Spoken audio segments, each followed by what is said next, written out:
This is Another News for Friday, December 9th, 2011. Another News is brought to you by YouCan'tSpellIt.com. They make the product with the name you can't spell. That's YouCan'tSpellIt.com. Welcome to Another News. I'm Iyaz Akhtar. I'm Tony Wang. I'm Bryan. I'm Nicole. And this is the show where we talk about stories and technology that may not have been covered during the week. We have a special guest all the way from her vacationing area in Chicago. Is some person you might have seen. Apparently, she also has screaming kids around. Maybe. It sounds like Liz Romero is on. I don't know what you're talking about. Just shenanigans. This is like either a clone or not. Okay, so it's Friday night. It's 7:30 where you are, or 6:30. What are you doing on the show?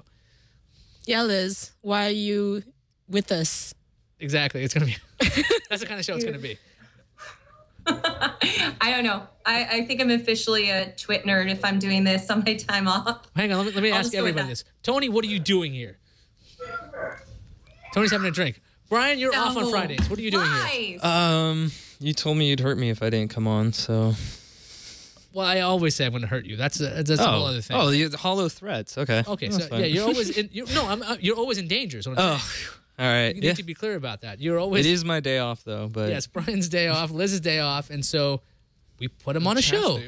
Chad's day off. Chad's TDing. We have a shot of Chad. Oh, yeah, Chad. Hey, Chad. Chad. We have the all-star TDing right now because he does the gaming show, which is what's that known as now? Game on? Game On. It's called Game Producer On. of Game On. The producer of Game On. He's like a celebrity himself back there. right.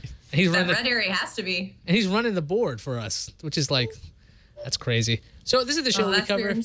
If you're wondering what you're watching right now on YouTube, or if you're watching it live, there are stories that get moved to like page 2, right? Like you'll have HP saying WebOS is going open source. That's amazing. But they're weird little stories like Sony doing things like throwing away proprietary formats that get pushed under the front page, and that's what we cover.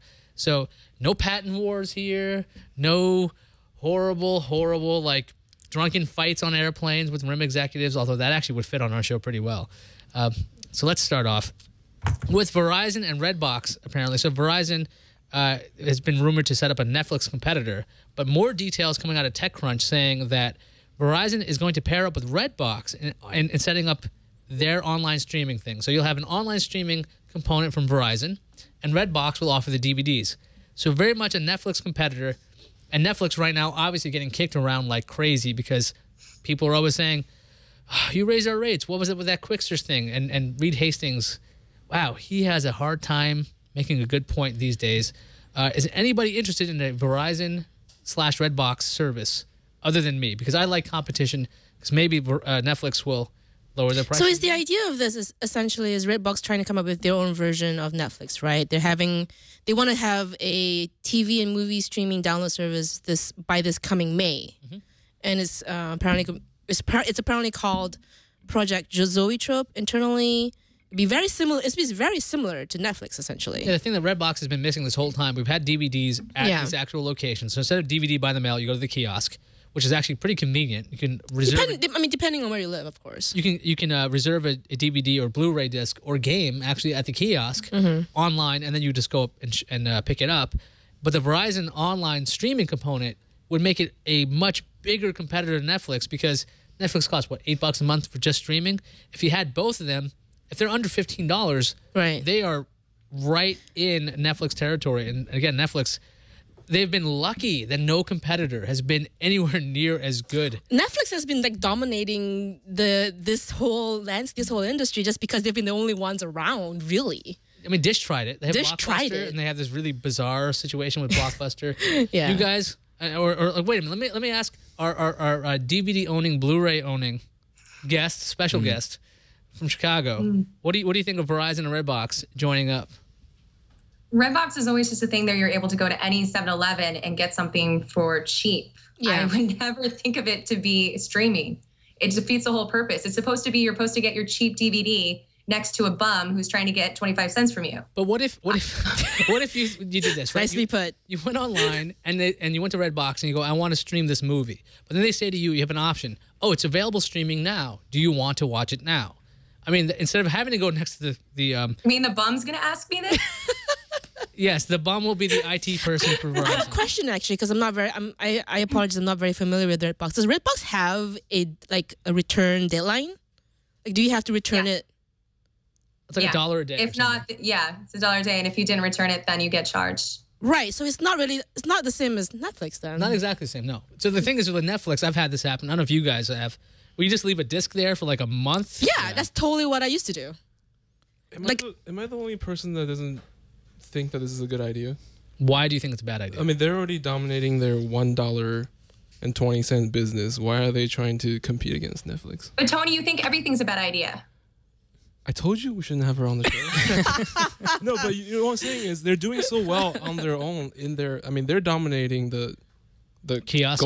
the kiosk DVD rental business. So are they trying to expand? I think it's a smart move just because Netflix has so much, bad will, thrown at them right now because of the whole Reed Hastings Quickster debacle. And this is a great opportunity for just anyone to come along and say, hey, guess what? We are the alternative. What cracks me up is when you see Redbox, a lot of people confuse it with Netflix. That's true. That's very true, it's red. though. I know this one. And Netflix has actually made red a rental color. The red box, the red envelope. Yeah, it looks similar. And Verizon also uses red, so that's very convenient. That's Chad, true. can you go back to the story really quick? Can you? Look at that. Chad will go. Bryan, you've been too quiet. Why is there not a box around Redbox? What do you mean? Just look at the logo. He's saying that if it's called Redbox, why isn't the logo Redbox? That's what's troubling you about this. Yeah. Not the fact that Netflix, which has managed to skate by on screwing up for the past 7 months. Yeah. That's bothering you. Yes. The logo. Okay. Yeah. That's All right. Brian, That's great. Silent Brian. What's your No, I just I guess maybe Redbox smells blood in the water kind of thing with Netflix, and it does have a better opportunity because you can physically go to a box in a neighborhood or something and get your DVD right away instead of having to wait in the mail for it or something like that. But I could see them. So you say you charge like a Netflix monthly service fee, but then you go to the Redbox, type in like your username, and then you don't actually have to pay for it right there. It's just all included in your service. Good, so just yeah. merge it, so in a subscription fee kind of style. Right. Yeah. So you don't have to wait for it to be mailed. You can go physically get it. I don't know. I could see those being opportunities, but there's so many overlapping services now. Like I'm an Amazon Prime member now. Yeah. But I also have Netflix. Right. And Netflix is better. I use Netflix on a lot of different things. I only use the Amazon Prime videos for my Kindle Fire. But I don't know. I still like having both of them now. For me, I only use Amazon Prime if for some reason it's not on Netflix. Right. The thing is that Netflix is actually subject to the whole postal slowdown. Like the USPS is changing the way they're doing things. Oh, First okay. class mail moves slower, so now they have to figure out how to move this. Get these DVDs one day around. Remember, it used to be like you get Netflix one business day, you get it next day. That's not happening It anymore. used to be super quick. Because it used they- to be like Right. the turnaround is like instantly. If you're near the actual distribution center, Yeah. you have this ability. Yeah. But if you have a kiosk, you're not subject to this problem at all. So it's an interesting thing that Netflix has to work with. They are reliant on a service that they don't control, and that's the postal service. Right. Versus Redbox, and they own all the boxes. They can get the DVDs there. I love competition because if Netflix either has to step up or they're going to die. And I think they're gonna And step up. honestly, going beyond the whole thing, I think, Redbox, they need to be proactive and say that DVDs will sooner or later be a dying technology. And they have to be proactive and get on the streaming business now. Sort of get started on it now so that later on when DVDs starts being like a collector's thing, not really a, everyday consumer thing, then they can really be, by the way, we have the streaming thing, you can go to redbox.com or whatever and stream your movies online. Let's move on to the next topic, which is Hulu announcing Face Match. Now, dig this. If you're watching a video on Hulu, you can click on somebody's face and you can find out information about that actor. So this happens a lot during, I know when I watch movies, I'm like, who's that guy? Who's that guy? And I'm thinking this is going to eliminate the syndrome that happens around James Cromwell and Don Cheadle. You're like, who is that guy? That guy syndrome will disappear because Hulu's Face Match lets you just click on a face and you can find out who Is that that Al person is. Pacino or Robert De Niro? I can never tell them apart. And in the example, they have the guy from, I think it's, what is the show called? Wilfred? Wilfred. Yeah. Oh, right. And he's in a dog Elijah suit. Wood. and actually identifies the guy. And I think this is a brilliant move because, I mean, one of the things about television in general is that it's very passive, and you do this with a second screen all the time. You're constantly going, okay, you go IMDb. What's this show called again? It's called Wilfred. Who's the actor? He plays the dog. The dog is named what? I don't know what the dog's name is. You start clicking people at random versus going, who's that guy? You would just, I guess, point to a face. I love this idea because I want to be able to do this. And in the video, they're running the CSI Enhance. Oh, Enhance. So this only works on Hulu, right? Yes. Yeah. Watching the video. We stop watching the video. Oh, all right. It's just us. Bored. All right, so let's go around the horn. What are people going to use Face Match other than me? Do people have Hulu desktop hooked up so they can mouse over people's faces? Nicole, you want to go first? Well, Point to faces. point to faces. I mean, when I do, if I do come across, you know, a familiar looking face, but I can't remember the name, I can totally see using it.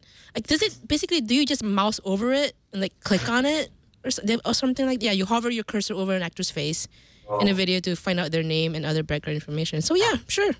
I don't see why not. Tony? I would use this if it's an app on my iPad and I can hold my iPad up against my TV, like augmented reality, and they'll What if it's tell Hulu me. Plus on your iPad? Excuse me? Would you just click on Hulu Plus on your iPad? No, I have to pay for that.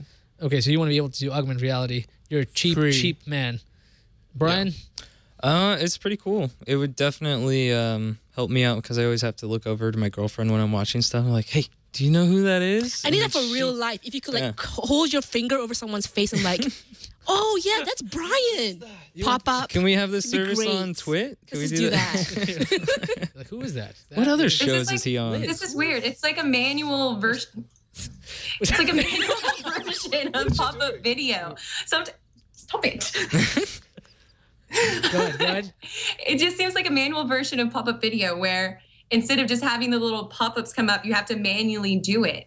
I'm just used to when I'm watching something, I'm all of a sudden on my cell phone, like, I know that guy, like Aliens and Cowboys versus Aliens. I had to do that. I was like a couple people. I'm like, why do I know your face? And I just would check Internet Movie Database on my cell phone. So it's not interrupting everyone else's movie experience. What's dumb is that Amazon owns IMDb. You think they would add this to their own like Prime service? Like if you're watching, Maybe they will. Streaming? they should. Yeah, They will. Why not just add Amazon, that? you know you're watching. You're watching Ion. They're watching Ion, yeah. That's what happens. I love the service. I want to be able to do this any single time. Actually, I want to do this for television. This should be all those stupid apps and widgets that are on TV. This should be a part of that. Should be able to identify a face and give me their filmography because otherwise, That's the first app I've heard of on a television that I would actually appreciate. Yeah. instead of like Twitter from your TV. Like, who Twitters from their TV? Anyway, don't get me started. Apparently, people in the Samsung commercials do. They're always like, "Oh, in the ad, it's a really weird ad. I don't know if you've seen this one. It's like it's a couple effectively breaking up during this thing. The wife changes her status to single, and then the husband decides to show an image of their wedding on Facebook. It's like this bizarre. Like, why would you do that? It's a passive aggressive Samsung television ad. And the thing, Samsung, behold the magic of apps on television. To find out whether your wife is unhappy with your marriage? Like, what is that? Don't have a conversation. Just do it on Facebook via your TV. Yeah, that's an actual ad. Terrible. I'm not making that up. I'm sure you'll find that. Let's talk about Sony. Oh, there's the ad. Wait, here it is. Thank you, Chad. Chad, nice work. cheese. He's on the ball. Look at that. So he's feeling bad about the way he was. And she's talking about the breakup. Okay, he looks irritated. Nice couch, though. Really? I like There the was couch. Chicago. I saw and single. Chicago. Look at that. Wait, is this the I'm Sorry song? And now, like, she changed her status to I'm single? This is really passive aggressive. Have a conversation, you two. That's not a healthy relationship. Smart TV doesn't mean that you guys can't speak to each other. Wow. Anyway, let's talk about another television manufacturer, Sony. Sony was at a UBS media conference in New York. Yes. And they were telling UBS basically, why should you invest in us? And here's why. I don't know what the guy was. Sony's American CFO, Robert Weisenthal, said that Sony is no longer, this is going to sound like hell froze over, no longer wedded to the idea of proprietary formats. Okay? And doesn't necessarily have to try and make everything itself. So they can use like SD cards and they can use standards, and they don't need to create their own standards anymore. No more Betamax, no more Blu-ray, Dun, dun, dun. no more memory cards or memory stick pros, and wow. And then this I think probably annoyed a lot of people at Sony. He talked about the idea of releasing home videos while the movies are still playing in theaters. What? Could you imagine Sony Pictures and Sony Home Entertainment arguing over this right now? But this is the new Sony, apparently. Music side, they're talking about major labels will operate more like music publishers. Music subscription services will really do well once they're bundled into mobile phone bills. But I'm sticking to those first 2 points. Could you imagine a Sony where there's no Memory Stick Pro Duo 2 XYZ thingamabob? I mean, they're coming out with that right now with The Vita? the Vita, yeah. So But they're not wedded to it. They're not married to it anymore. Well, I mean, like even with their Sony Ericsson phones, like the Xperia Play whatever Pro thing. I mean, they use regular SD cards. They don't use the memory stick. But for the Vita, though, they are sticking to those memories. Well, yeah, for some parts. See, the problem is that Sony is such a big company. They have they have the gaming division, they have the phone division, they have like TVs and laptops, and we'll see whether this policy sort of trickles down to every single component in their large company. Like you said, the Vita doesn't have it, so I don't know. It's just weird. I don't believe them. I mean, I don't believe that they're actually going. Is there some kind of dolphin or It dogs? sounds like Liz is under attack. Are you actually watching Cowboys vs. Aliens right now, Miss Romero? She ran away. Okay, we have a problem in Chicago, and our correspondent in Chicago has run away. Zombies have attacked. Anyway, does No, anybody it's my believe- two little nieces that are excited that their dad is home. But he filled me up with my growler, so Yay. he's on my good list. Oh my good list. Anyway, I don't believe Sony giving up the idea of proprietary formats. they won't. No. I mean, they were behind Blu-ray. They pushed that really hard. They paid a lot of different studios to go with it. It divided up the home theater kind of people out there. At least I know. It was like, you get HD DVD, you get Blu-ray, you have to wait it out. Man, it's pretty lame, I think, with this. But the home theater concept, to me, I mean, the movies being released at home while they're out in theaters, That's very I interesting. love this idea. I If don't you're want to go paying out. the same amount, right? I mean, you don't want to be paying $60 to watch a movie. Well, that's the question, isn't it? Like, wasn't there something? I want to say I They were gonna remember. release Tower Yeah. Heist. Tower Heist Yeah, actually Tower did. I don't Heist think they was- actually did that, but that was They didn't. They canceled Yeah. it because nobody wanted to do The it. idea was you're going to pay $60 to watch a movie that's currently out in theaters at home. Right, but the idea was that maybe 4 people, $15 each. I mean, that was kind of the idea of it. It would be a large gathering to watch this movie. But what if it's just like 2 people? Well, Like, then really expensive. These 2 people need to invite more people. We would just have to do it at TWiT. If Yeah, it was like- going to make sense, we'd have to do it at TWiT. We'd have to have some really fantastic movie and just have a movie night at TWiT. And we'll stream it live. Well, no, we will not stream. We'll only stream our reactions live. Can I No like audio. somehow slap him?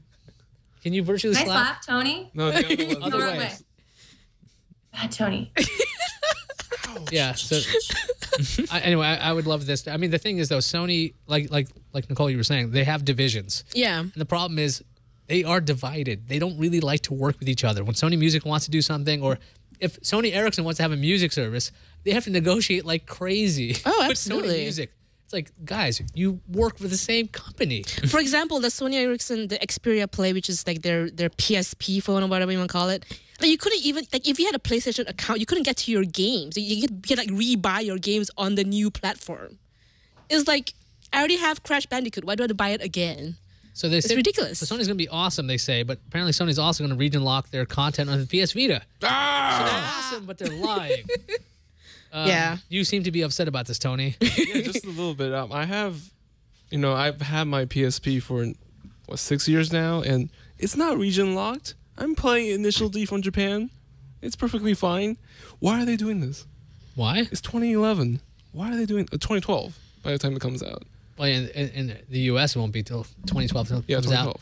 out. Yeah. Why would they do this? Because they hate you. February. Because they hate me. Yes, it's personal vendetta. Okay. He's just all in against Tony. Yeah, They're like, exactly. Sony is very mad that your name is very close to Sony. Yeah. Tony and Sony. So is this only for digital content, right? It's Yeah. not for the physical titles. But do they have physical titles on these devices anymore? I thought the Vita was more like the Go. It doesn't have UMDs.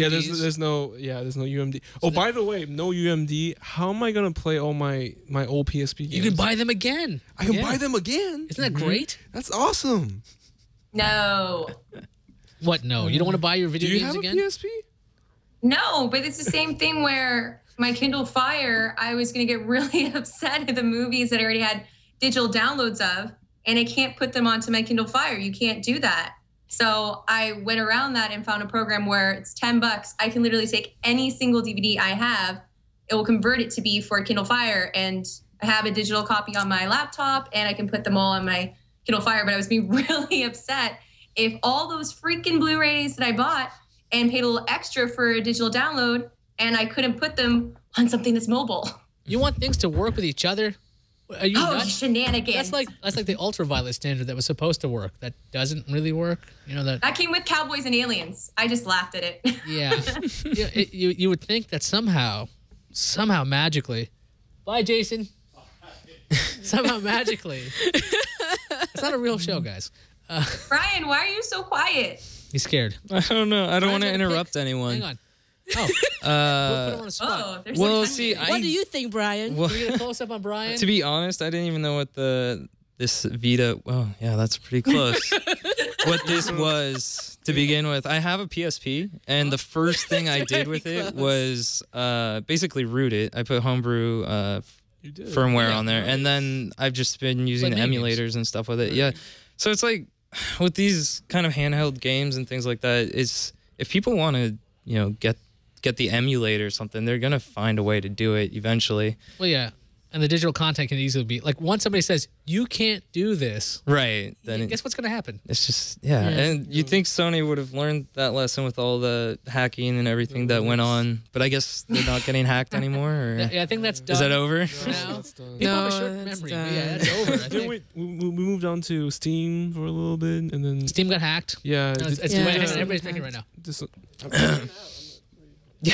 Well, anyway, now it's time for a fake ad. If this was a real show, we'd have a real ad. Bryan, did you put up the page? So I got the domain, but I haven't put up a page. So what yet. is Bryan is our sponsor today in a lot of different ways. Mm-hmm. Tired of being able to spell your products' names? Well, you are really glad to hear about this new product. Here's the newest thing, the thing without a name you can spell. Visit youcan'tspellit.com. That's you can't spell it right. Except don't go to that Don't go because right nothing's now. there yet. But When you're watching this on YouTube, it'll be ready, right, Bryan? it will. You can visit youcan'tspellit.com. It's the product with a name that you can't spell. Let's see if you can crash the site that's not even there. Don't. Yeah. Yeah. You're gonna DDoS. Take that.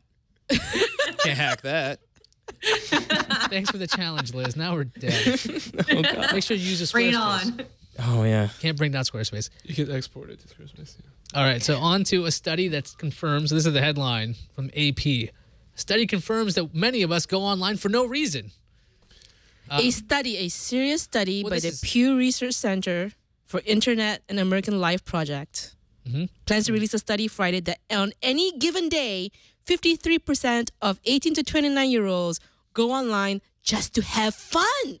Well, isn't that a reason? Yeah. It's not a good reason, but it's a reason. Wait, Not let's AP. go down the line. Nicole, can you start? Do you do this? How do you have fun or pass time? Okay, on see, the to internet? me, have fun and pass time, they consider that no good reason. And that's a reason to go online It's the and watch biggest reason to YouTube go online. and watch Netflix and chat with your friends and go on Facebook Yeah. and Twitter. Fun. I mean, that's really vague, isn't it? That's no good reason. That's like when I go but onto Twitter. Like I'm having fun. I guess maybe I'm not having fun. So what would be a good It's reason? fun. hey, chat room, What is fun? are you having fun right now? Is being in Yeah. the chat Don't room ask that fun? question. Is being on, is guesting on Ion, is that fun? No, they're saying no. Wait, that's some not a people say good no. reason? No, No. no. 'Cause Liz is on for no That's reason. terrible. Oh, there's too many of these screens. Meditate. No. Bored, maybe. Okay, we might want to. I don't want any Yes. swearing in there, guys. Duh. So I should bored. have just sworn in there. And see, they're online, even though they're super bored. I mean, we're online with no reason, and we're just doing a show. Yeah, So, like, right. that- So- our reason is really Right. like. So Tony, do you get online for no good reason? No, I'm always online for a reason. That's right. You're like a. Is it a good reason though? Yeah, I want to see that one cat that plays the piano on YouTube. So And then that's after that, I want to go on the Netflix and see the people drifting their car in Tokyo. Yeah. There's Bryan? always a reason for me. So. how about you? I was just gonna say, a lot of cool things happen because there's no reason for it. People Like just penicillin? I mean, sure penicillin. Why would you want to go to the moon? There's no good reason to go to the moon, but it's pretty cool that you could achieve something like that. you just totally smashed this Pew study. By doing that. Why would you go to the moon? No reason. For fun. Why would you Fun. climb Mount Everest? know. Nothing. There might be cheese Because on it's there. there. Why are you online? Because it's there. But before we move Yeah. on, We haven't moved on yet. we Go moved ahead. on already? We're not moving Yeah. on. Wait, what is the population of Earth? Like 6 to 7 billion 7 people. billion? How many people do you Too think many. is on, how many Too many. You How- can't relax there, killer. how many people do you think are on the internet? 5. Okay. This sample size for the survey is 2,260 people. And it's a phone survey. Come on. I've done this before. Which is- attacking the Pew Research Center. They know how to take a survey. True. Now, if you don't know how to get out of a survey on the phone, it means you're lonely, right? You're like, oh, yes, I'd love to talk to you. On a scale of 1 to 5, 4, 6, 1. And then it's nonsense. I mean, I don't know who does these surveys. And also, I don't know who does. I don't have a landline, so I don't even know how they would call me. They can't. That's right. They I have can't. a landline. Okay, Square. Would you? I live in the sticks, so I Do you have go to have online for one. no Do reason? they call you? My friends used to call me in the middle of the night and be like, I'm in a place. I see neon lights. I'm drunk. Come get me. It's like, what? That's the worst survey ever. That's terrible. Those are good calls I used to get. Okay, let's leave this alone because I think that study is ridiculous and Poo poo. for fun is a reason. By the way, why is that Fun not is a reason. Why is fun not a good reason? I mean, I guess they don't mean like you don't have a productive. But if you don't have fun, like you're going to have worse productivity. There's studies on that. I think a study says that. I bet. Like, is talking to my mom on Skype, is that considered a no good reason? There was a study out Like there what? that said that goofing off at work was better for productivity because Yeah. you are mentally relaxed. So this is important, people. Right. We won't have that problem here. No. We are so relaxed right now. Let's Oh my talk about a God. rumor that showed up from some analyst over at, was it Wedge Partners, analyst Bryan Blair. He said that the next iMac will be the Apple TV. Now, there have been rumors about the Apple TV, and this would be Apple building an actual television, not that little box that they sell right now. It's going to be somewhere between like 27 inches and 55 inches in size. But Bryan Blair says the iMac is actually going to be the television. That also would justify this rumor of the price of the television costing like $5,000. So is he basically saying that it's going to be like a 55-inch iMac to be like mounted on your wall or Yep. something? Is that okay? Well, I mean, to me, that's not so crazy as in like, okay, if you said to me, look, Apple's going to use their iMac manufacturing plants to make their TV. Yeah, sure, why not? Like, they're already making this giant screen. Why not just make a bigger screen? I don't think it'll have the same internals. Like, I can imagine the 55-inch iMac. Maybe it doesn't have an i7. Maybe it doesn't have, like 16 No gigabytes Thunderbolt. of RAM. Thunderbolt it should have. It would be future-proof. Right, man. that's true. Future-proof, I say. Yeah. Like, that's a thing. But, I mean, the iMac to me has been, like, the 27-inch one is like a TV. Like, it's pretty big, except it doesn't have a TV tuner or DVR functionality. I think that this is a little nuts, but not so off base because Apple already makes displays. Why not just say like, okay, it's got an A6 in it, an A5 chip, or maybe it has an i7 or i3. You can have like, I mean, the thing is, if you're going to run iTunes and you're going to be downloading all this stuff in the background, you might need a hefty processor. If you're going to run 8264 stuff, you need some heavy duty decoding. So it's not so crazy, but I think it's not going to happen. Yeah, that's not going to happen. If you look at what they're doing to the Apple TV, like I personally always thought the iMac was going to, I mean, not the iMac, the Mac Mini was going to be the Apple TV. Oh, Like, they were just going to get rid of Apple TV and just have basically the Mac Mini as Apple TV. But if you look at what they're doing now with the current generation of Apple TV, are they just going to get like a 55-inch panel and there's going to be a little tumor on the back and that's the Apple TV? What sticking tumor? up? I mean, like, think about a 55-inch television. Think of that little chin on the iMac right now. You're telling me you couldn't fit that on the back of a No, television? I'm just making fun of them for No tumors. saying. There's no tumor. Not a tumor. No, but I mean, I don't see them. It's totally two different products for them. Let's go into fictitious land. Apple makes a television. What makes you buy it, Bryan? Well, they have an opportunity to tie in all their other devices. Like you use your iPhone as a remote, or you could, if you're watching a video on your iPad, you just, swipe it over to your TV to watch it on the big screen or something like that. That would be the coolest thing. But who knows? If I mean, you don't need an iMac for that. I mean, you don't need an iMac for that. No. As a television, though, like that's like this simple idea of AirPlay of going, I'm watching YouTube, I'm gonna send it over there. Yeah, like, that's a small concept that like is very difficult to do right now. Anytime you want to do that, you have to have an Apple TV or a nerd in the house. Like, oh, what do you got there on your laptop? Do you have Intel WiDi? Do you have a WiDi adapter there? Do you have an HDMI cable? Do you have like it's not easy to Yeah, move you have to be content. like you have to have an app. You have to have the right app, the right cables, the right connections. Yeah. Like if let's say Liz had a Kindle Fire and she wants to like show it on a television, how do you do that? Can't. There you go. Well, she's actually doing that right now. That's She's showing perfect. it on television. Well, yeah, fine. She's Oh, gonna that's hold it what I up. do. There's gonna be a camcorder connected to the Television. That's the sad reality. Don't tempt me with a good time. What do you think, Liz? Do you think Apple's going to use an iMac to be a TV? I don't know. I didn't read the story. I have no idea what this is really about. Well, it's just an easy question. It's not. There's not much to the story. An analyst says the iMac will be the TV. Yes, no, maybe. I know Jeremy already does this. Sometimes why? We already have people that kind of do this. Jeremy already uses it like that. So does Tony. There you go. Right there. Right there. Wait, wrong side. Right there. Yeah, that's right. Like they already use an iMac as a TV. You guys are Oh, wacky. sorry. I was doing that before I got my TV. I had a 20-inch iMac as a television in our living room. Sure. So we're like sitting way back and watching this tiny TV. Like, this is not very good. I'm on a 55-inch. Let's go on to Bryan's pick. Bryan's here for one episode. Actually, it's the second episode. You got your pick right now. My Bryan- laptop died. Bryan But I decided to think close the I laptop. remember I will my help pick you. off the top of my head. It was the Bluetooth keyboards, right? That you- lasts for 10 years. Yeah, and you don't have to change the batteries for. That. So not so much as keyboards would that be cool, but for game controllers or anything else where I don't have to replace the batteries as much as I do now. Because what I have to do now is I go to Costco, I get the giant pack of AA batteries, and I leave it next to my Xbox and just switch out the batteries every couple weeks or so. And I mean, obviously that's not good for the Rechargeables. environment, but You get Why don't you have two sets of rechargeables. rechargeables, like Nicole's saying? recharge. You get a bunch of Anteloops. They should last go a to- long you should time. Go to Apple Store and buy some. So I had the Xbox rechargeables. I mean, maybe they're better now because I haven't used them in a while. But what ended up happening is like after a year, they start to lose their charge, and That's you why have you to get charge. a lot of them. Okay, that's one way That's why you around get it. a lot Or of you go to them. Costco and get a big pack of AA.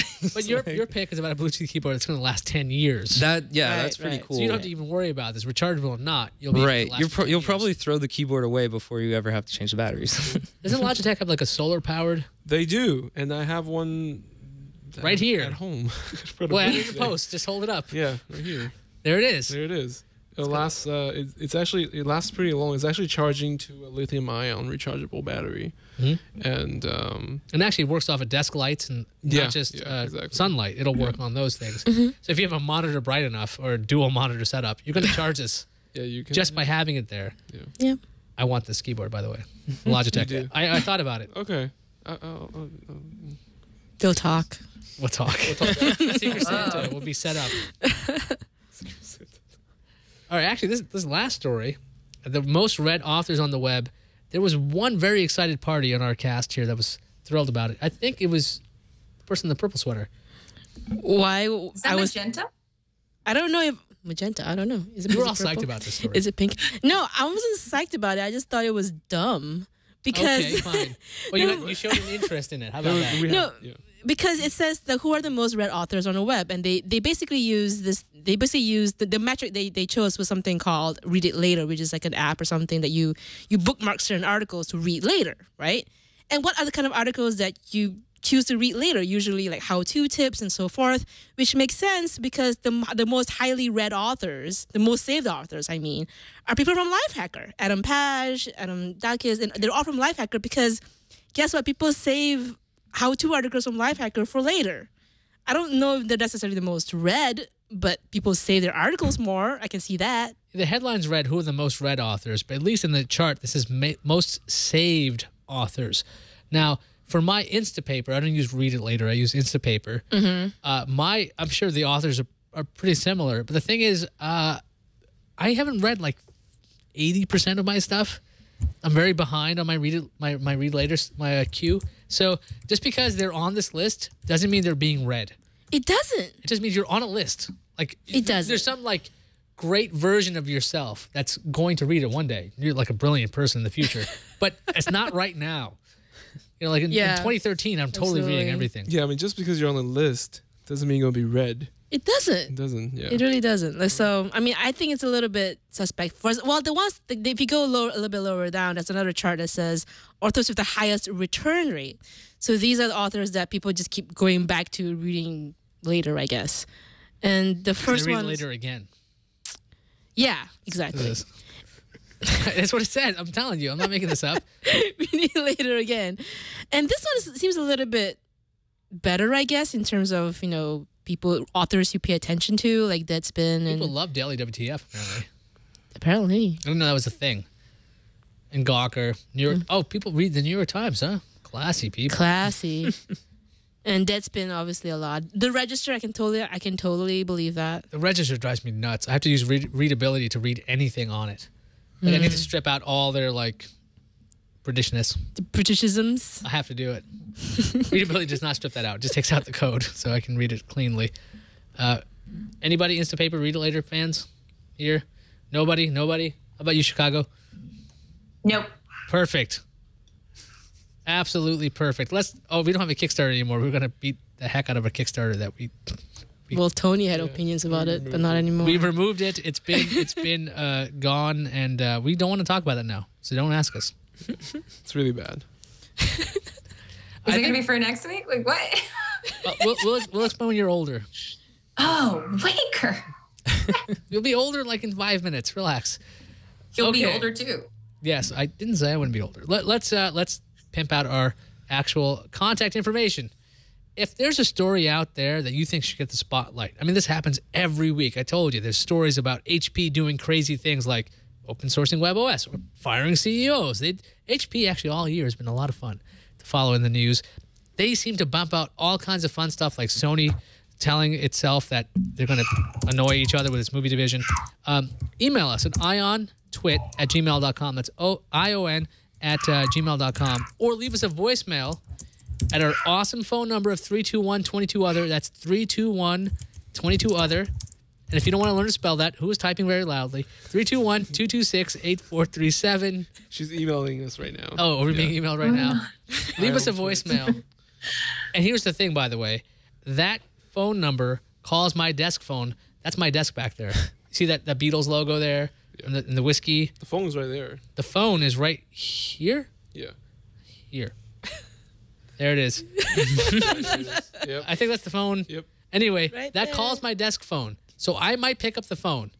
So Might. if you call No, me, you won't. I might pick up the phone. He might. Liz might pick up the phone. MIGHT. There's a good chance Liz will pick up the phone, actually, because I'll just Call now. I don't want to talk to a human being. Here, Do talk to this it. person. Don't call right now.